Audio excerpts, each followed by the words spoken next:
ကျွန်တော်ဒီနေ့မှာတော့စင်ကာပူလေဆိပ်ကနေတဆင့်ဗီယက်နမ်နိုင်ငံဒါလက်မြို့လေးကို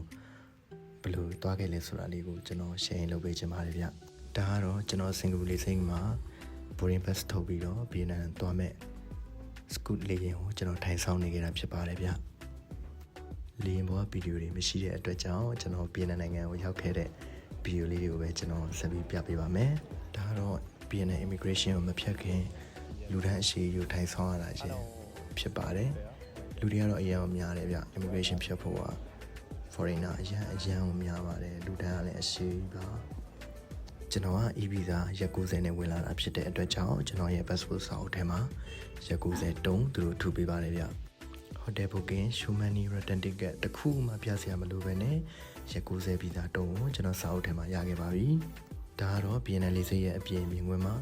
ခီးသွားဧည့်သည်တွေကတော့အရင်ကိုများပါတယ်ဗျတရားတော့လေးစိတ်အပြင်ဘက်က Grab ရဲ့ taxi pickup point ပါဗျကျွန်တော်ခေါ်ရတဲ့ taxi လာမယ်အချိန်ကိုကျွန်တော်ထိုင်ဆောင်နေတာဖြစ်ပါတယ်နောက်ဆုံးတော့ကျွန်တော်ခေါ်ရတဲ့ taxi လာပါပြီပြီးတော့ဟိုရှိမင်းမြို့တွေကနေတဆင့်ကျွန်တော်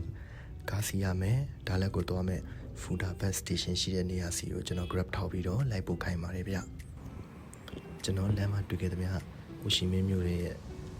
အဆောင်အဦးတွေတချို့နေရာတွေလူနေမှုစရိုက်တွေအကုန်လုံးဒီကျွန်တော်တို့လုပ်ခဲ့တဲ့2015မြန်မာပြည်နဲ့တပုံစံတွေကိုတူနေပါတယ်ဒါကတော့ကျွန်တော်ဒါလက်ကိုသွားမယ်ကားစီရမယ် Fuda bus station ဖြစ်ပါတယ် bus ticket ကတော့အသိန်းနဲ့6000ဗီယက်နမ်တောင်ကျပါတယ်ကြာချိန်ကတော့ဟိုရှိမင်းနဲ့ဒါလက်ကို6ခွဲကနေ9နာရီအတွင်းကြာပါတယ်ဗျဒါကတော့ bus ကားက sleeping bus ဖြစ်တဲ့အတွက်ကြောင့်ညအိပ်ပြီးစီရတာဖြစ်ပါတယ်ကျွန်တော်ကအရင် rushing ဖြစ်ပြီးတော့ဟိုရှိမင်းကနေည7နာရီထွက်လာပြီးတော့ကျွန်တော် Fuda bus စီးခဲ့ပါတယ်ဒါလက်ကိုမနက်3နာရီခွဲရောက်ရှိလာပါတယ်အရင်အေးတဲ့အချိန်ပါဒါတော့စင်ကာပူမှာကျွန်တော်မဝေ့ရတဲ့အနွေတွေအကုန်စားပြီးထုတ်ဝင်နေပါပြီပြီးတော့မနက်9နာရီခွဲလောက်ရောက်တာနဲ့စီးဆိုင်လေးဖွင့်ပြီးဆိုတော့ကျွန်တော်မနက်စာစားဖို့အတွက်ခေါက်ဆွဲဖြိုးလေးဝယ်စားပါတယ်မနက်စာစားပြီးရတယ်ကျွန်တော်နေဘူးစားလုံးမှုအတွက်အပြင်ကိုထွက်ပြီးတော့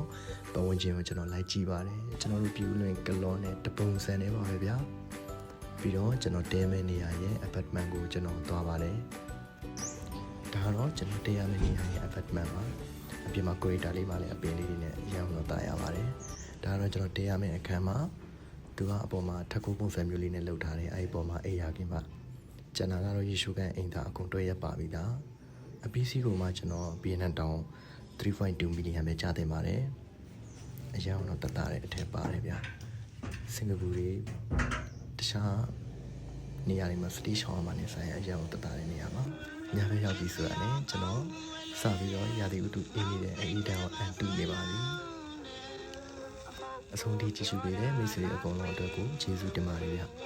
ဟုတ်ကဲ့ကျွန်တော်ဒီနေ့ chapter မှာ9ကြော်ဆန်းပါ